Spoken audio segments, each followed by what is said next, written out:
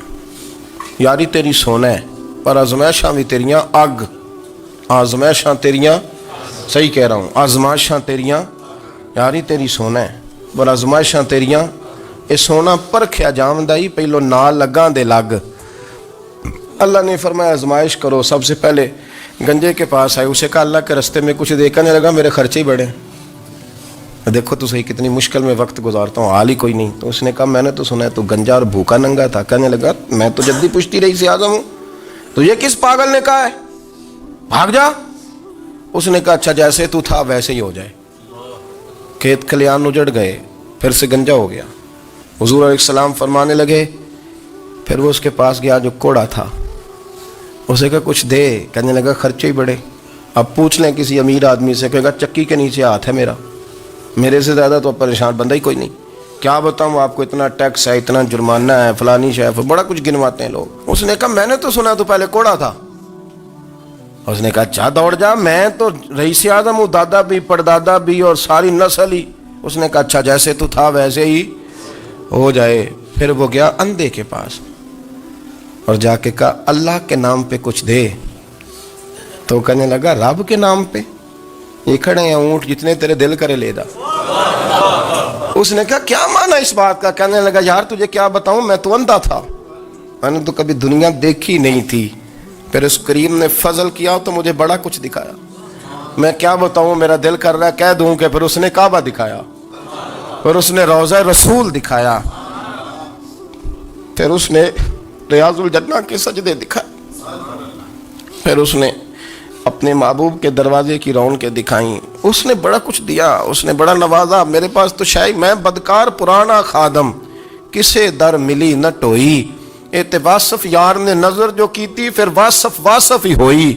یہ تو اس کا کرم ہوا. تو یہ وہ کہنے لگا تو اللہ کے نام پہ جان مانگ, میں وہ بھی دینے کو تیار. میرے پاس تو شے کوئی نہیں تھی, مجھے تو اپنا پتہ ہے, میں تو کوئی شے نہیں تھا, کچھ نہیں تھا میرے پاس. یہ تو ان کا کرم ہے کہ رخ ان کا ادھر ہے, اور مختصر سی میری کہانی ہے, یہ جو بھی ہے ان کی مہربانی ہے. تو وہ کہنے لگا میں بھی کچھ لینے نہیں آیا تھا, تیری آزمائش ہی کرنے آیا تھا. تیری عزتیں بھی سلامت رہیں گی, تیرا مال بھی سلامت رہے گا, تیری شفا بھی. اپنی زندگی میں کبھی بھی اللہ کی بارگاہ سے توجہ ادھر ادھر نہ کریں. چھوڑیں لوگ کیا کر رہے ہیں, دنیا کیا کہہ رہی, کبھی بھی اپنی توجہ دائیں. ہمارا یہ مسئلہ بن گیا کہ ہماری سیاست ہے, ہماری دنیا داری ہے, ہم بندوں کو راضی کرنا چاہتے ہیں.